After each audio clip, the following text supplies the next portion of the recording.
Well, there's some news about golf megastar, former #1 player in the world, Tiger Woods, and it's not good. There's been an accident. I'll be back with the details.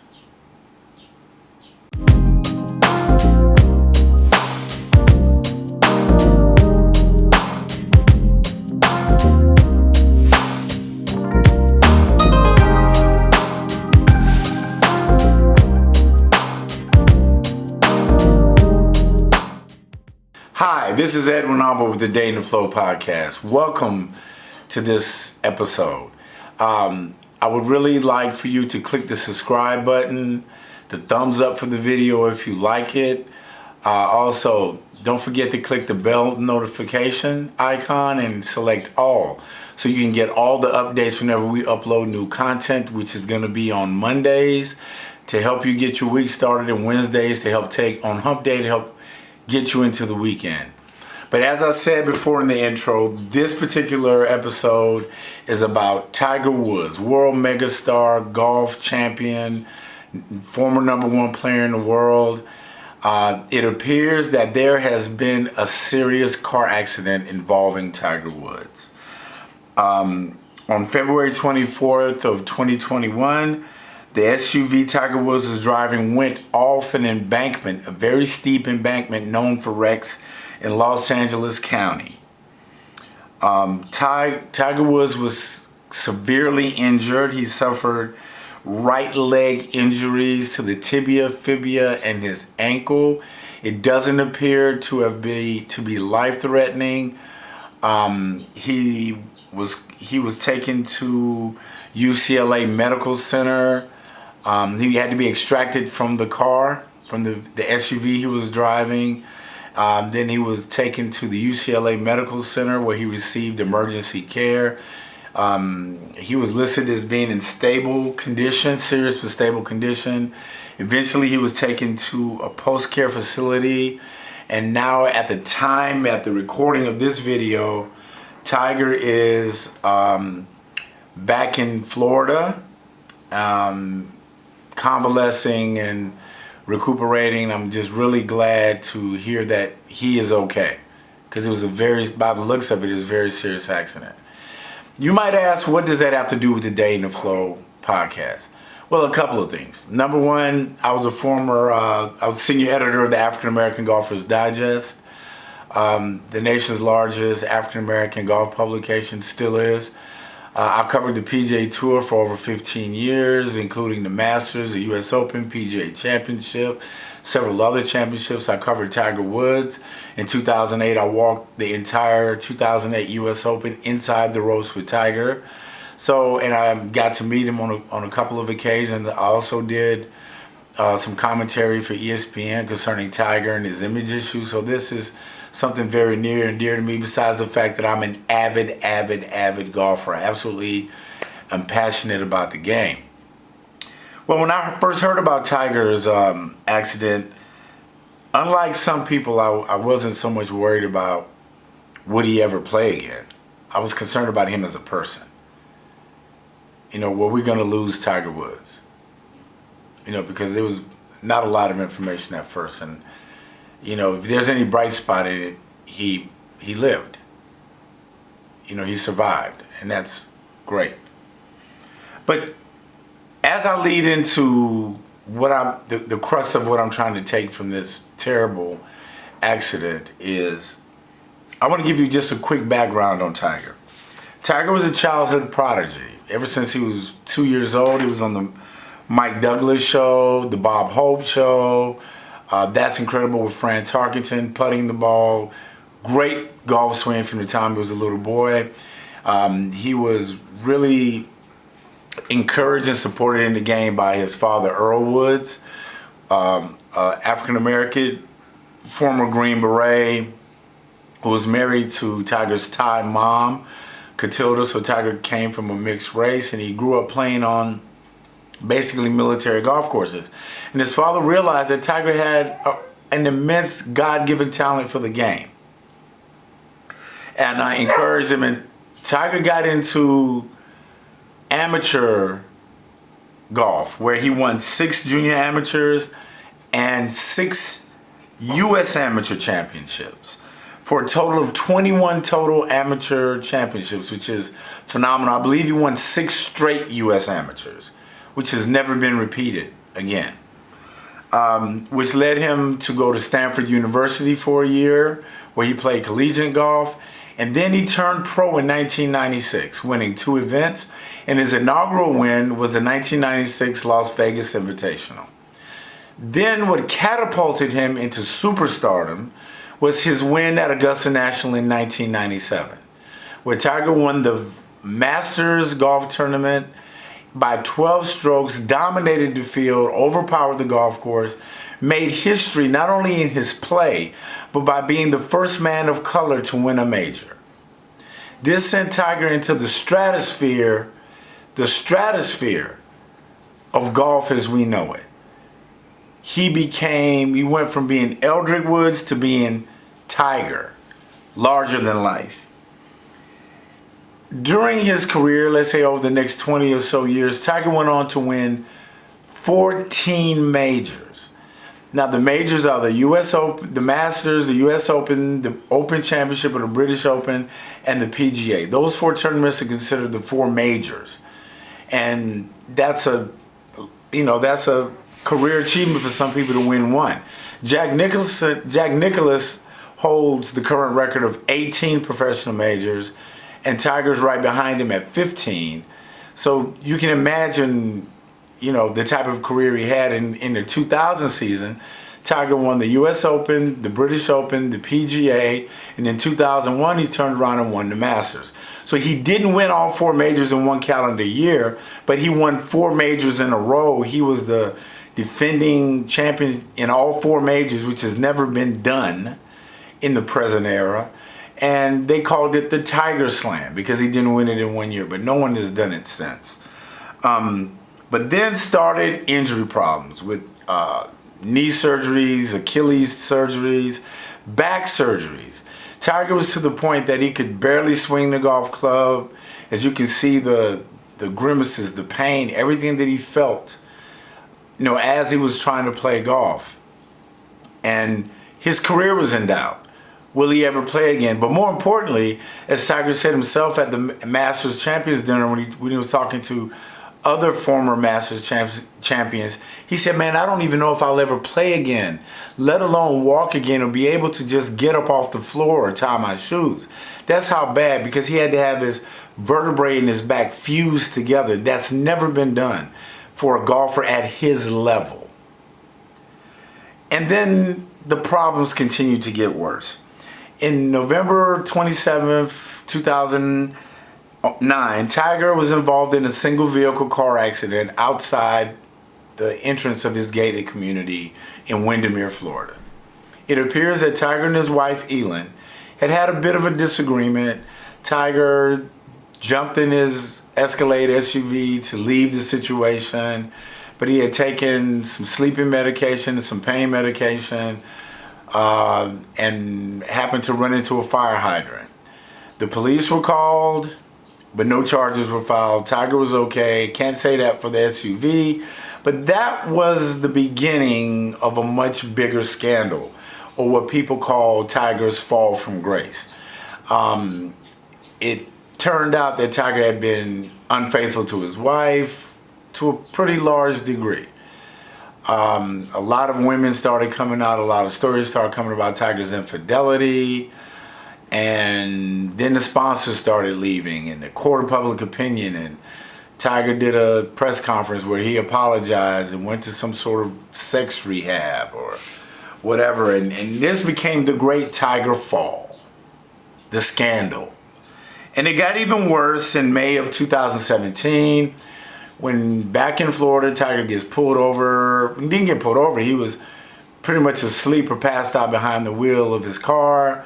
The police stopped him, gave him a field sobriety, which he failed. And now you see the infamous mugshot. He didn't even know what state he was in, and said he was under the influence of painkillers and sleep medication. And so now we're starting to get an idea of the things that Tiger had gone through, the money he lost, the the embarrassment, the shame, the ridicule, the humiliation, what he did to his family. Elin eventually ended up divorcing him. They had 2 kids, a daughter Sam and his younger son Charlie. And, you know, Tiger was trying to not only rebuild his game, but rebuild his life. And, you know, all of the pundits said that Tiger would never win again. You know, Tiger comes back to professional golf. He plays pretty well at the 2018 PGA, a couple of events that he doesn't win, but he plays well. He's showing flashes. And then at the year-ending Tour Championship in Atlanta at East Lake Country Club, Golf Club, Tiger wins the 2018 Tour Championship in dramatic fashion. He almost wins the FedEx Cup. And there's a great moment of redemption. After all of this that he's been through, he wins a very prestigious golf tournament against the other 29 of the top 30 players on the money list. A very stellar field. And people started to say Tiger's back. But of course you got your media pundits that come out and say, well, he didn't win a major. Yeah, he won a great tournament, but he didn't win a major. Well, hold my beer.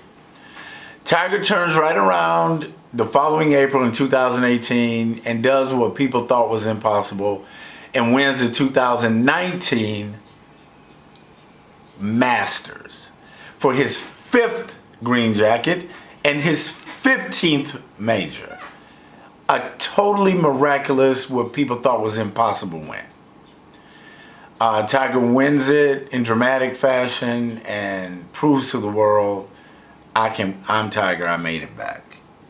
He goes on later on in 2019, flies over to Japan, plays in a Zozo Championship, a PGA Tour event held in conjunction with the Japanese Tour, and he wins it in dramatic fashion again. And this time, it's historic because it's his 82nd win, which ties him with Sam Snead, the great Sam Snead, for the most PGA Tour wins at 82. And I began to see a new Tiger Woods. Not just that he was back at the top of his game, but I saw a new Tiger Woods. I saw a more jovial, a more approachable, a more open Tiger Woods. You know, back in 2008 when I covered him at the U.S. Open at Torrey Pines, which he won his last major before winning in 2019 at the Masters, Tiger wasn't approachable. Tiger was in his own little world. There was the PGA Tour, the golf world, the other players, and then there was Tiger. And he was very guarded. And he lived in a bubble, like almost on a little island. And that's the Tiger that we knew. He didn't, after the round was over, he really didn't socialize with any of the other players. He was completely guarded, you know, maybe rightfully so, and that sort of turned him off to some of the media and the golfing public because he just didn't come across as being real. Everything seemed to be produced, and, you know, and he was arrogant, and he was very aloof, and that's the feeling that you got. But I noticed something different when he came back after all of this adversity, these trials and tribulations. I saw a different Tiger. In a tournament, he played with another PGA Tour player, Kevin Na. And Kevin Na had this real funny, sort of strange habit of whenever he made a putt, as soon as the ball went in the hole, he would dash over to the hole, pick it up real quick. And it looked kind of funny. And he was playing with Tiger, and, you know, he did that, Tiger laughed, and when Tiger made his putt, Tiger ran over and did the same thing. And they had a whole big laugh about it, and I was like, well, wow. And I started to notice that there was a different Tiger. You know, that little event was funny, but then also at the President's Cup, where Tiger was the captain of the President's Cup, you know, he was a playing captain, so he competed and he coached, but even the players to a man said that Tiger was more open, more jovial, more engaged, you know, just a good guy to be around, which was totally different. Tiger was a new man, and that's what prompted me to talk about this, not only because it was a subject that I know a little bit about, but it brought to my mind the subject of going through adversity, change, redemption, and renewal. Wow. See, adversity tends to humble you. See, Tiger was on a pedestal. Everybody, he was looking down on the world. He had the world by the you-know-whats. It was his world. He was the man. But in an instant, it was gone. Sponsors, money, fame, adulation, respect for some people was gone.